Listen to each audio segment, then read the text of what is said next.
John chapter 6.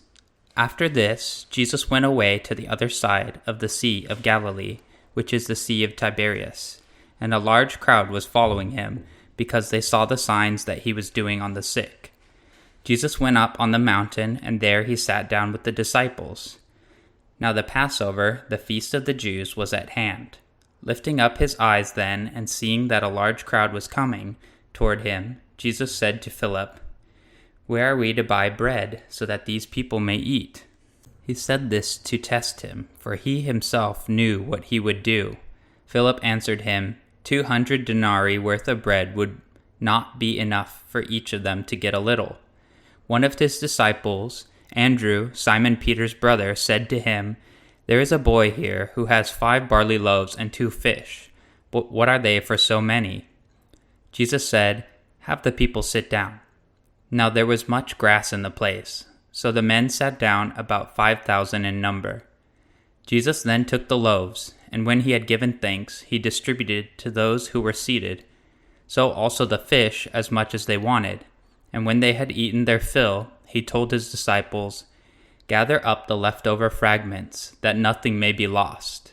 So they gathered them up and filled 12 baskets with fragments from the 5 barley loaves left by those who had eaten. When the people saw the sign that he had done, they said, "This is indeed the prophet who is come into the world." Perceiving then that they were about to come and take him by force to make him king, Jesus withdrew again to the mountain by himself. When evening came, his disciples went down to the sea, got into a boat, and started across the sea to Capernaum. It was now dark, and Jesus had not yet come to them. The sea became rough because a strong wind was blowing. When they had rowed about 3 or 4 miles, they saw Jesus walking on the sea and coming near the boat, and they were frightened. But he said to them, "It is I, do not be afraid." Then they were glad to take him into the boat, and immediately the boat was at the land at which they were going. On the next day, the crowd that remained on the other side of the sea saw that there had been only one boat there, and Jesus had not entered the boat with his disciples, but that his disciples had gone away alone. Other boats from Tiberias came near the place where they had eaten the bread after the Lord had given thanks. So when the crowd saw that Jesus was not there, nor his disciples, they themselves got into the boats and went to Capernaum seeking Jesus. When they found him on the other side of the sea, they said to him, "Rabbi, when did you come here?" Jesus answered them, "Truly, truly, I say to you, you are seeking me, not because you saw signs, but because you ate your fill of the loaves. Do not work for the food that perishes, but for the food that endures to eternal life, which the Son of Man will give you. For on him God the Father has set his seal." Then they said to him, "What must we do to be doing the works of God?" Jesus answered them, "This is the work of God, that you believe in him who he has sent." So they said to him, "Then what sign do you do, that we may see and believe you? What work do you perform? Our fathers ate the manna in the wilderness, as it is written, 'He gave them bread from heaven to eat.'" Jesus then said to them, "Truly, truly, I say to you, it was not Moses who gave you the bread from heaven, but my Father gives you the true bread from heaven. For the bread of God is he who comes down from the heaven and gives life to the world." They said to him, "Sir, give us this bread always." Jesus said to them, "I am the bread of life. Whoever comes to me shall not hunger, and whoever believes in me shall never thirst. But I said to you that you have seen me, and yet you do not believe. All the Father gives me will come to me, and whoever comes to me I will never cast out. For I have come down from heaven, not to do my own will, but the will of he who sent me. And this is the will of him who sent me, that I should lose nothing of all that he has given me, but raise it up on the last day. For this is the will of my Father, that everyone who looks on the Son and believes in him should have eternal life, and I will raise him up on the last day." So the Jews grumbled about him, because he said, "I am the bread that came down from heaven." They said, "Is not this Jesus, the son of Joseph, whose father and mother we know? How does he now say, 'I have come down from heaven'?" Jesus answered them, "Do not grumble among yourselves. No one can come down to me unless the Father who sent me draws him, and I will raise him up on the last day. It is written in the prophets, and they will all be taught by God. Everyone who has heard and learned from the Father comes to me. Not that anyone has seen the Father except he who is from God. He has seen the Father. Truly, truly, I say to you, whoever believes has eternal life. I am the bread of life. Your fathers ate the manna in the wilderness, and they died. This is the bread that comes down from heaven, so that one may eat of it and not die. I am the living bread that came down from heaven. If anyone eats of this bread, he will live forever. And the bread that I will give for the life of the world is my flesh. The Jews then disputed among themselves, saying, How can this man give us his flesh to eat? So Jesus said to him, Truly, truly, I say to you, unless you eat the flesh of the Son of Man and drink his blood, you will have no life in you. Whoever feeds on my flesh and drinks my blood has eternal life, and I will raise him up on the last day. For my flesh is true food, and my blood is true drink. Whoever feeds on my flesh and drinks my blood abides in me, and I in him. As the living Father sent me, I live because of the Father. So whoever feeds on me, he will also live because of me.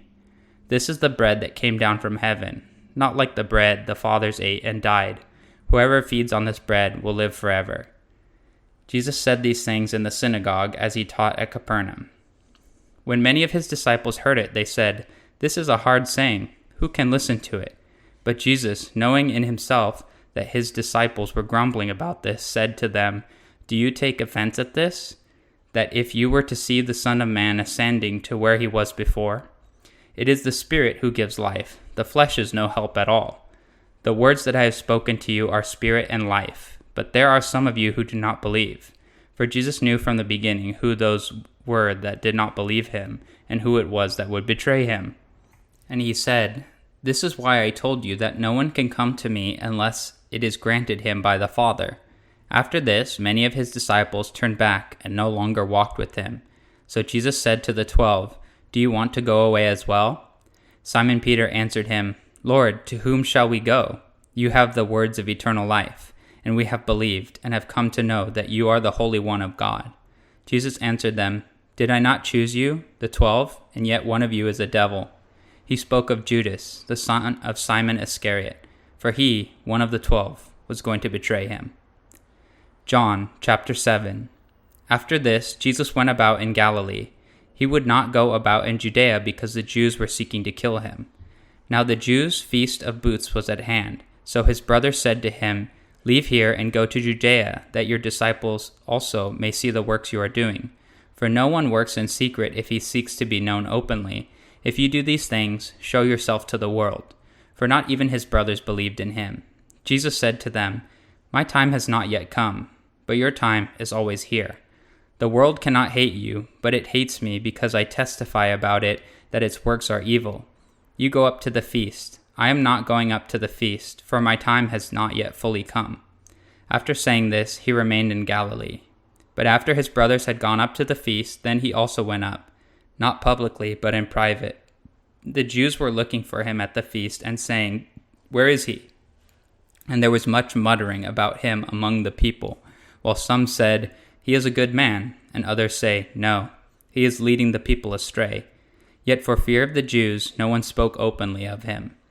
About the middle of the feast, Jesus went up into the temple and began teaching. The Jews therefore marveled, saying, How is it that this man has learned when he has never studied? So Jesus answered them, My teaching is not mine, but his who sent me. If anyone's will is to do God's will, he will know whether the teaching is from God or whether I am speaking for my own authority. The one who speaks on his own authority seeks his own glory, but the one who seeks the glory of him who sent him is true, and in him there is no falsehood. Has not Moses given you the law? Yet none of you keeps the law. Why do you seek to kill me? The crowd answered, You have a demon. Who is seeking to kill you? Jesus answered them, I did one work, and you all marveled at it. Moses gave you circumcision, not that is from Moses, but from the fathers, and you circumcise a man on the Sabbath. If on the Sabbath a man receives circumcision, so that the law of Moses may not be broken, are you angry with me because on the Sabbath I made a man's whole body as well? Do not judge by appearances, but judge with right judgment. Some of the people of Jerusalem therefore said, Is not this the man whom they seek to kill?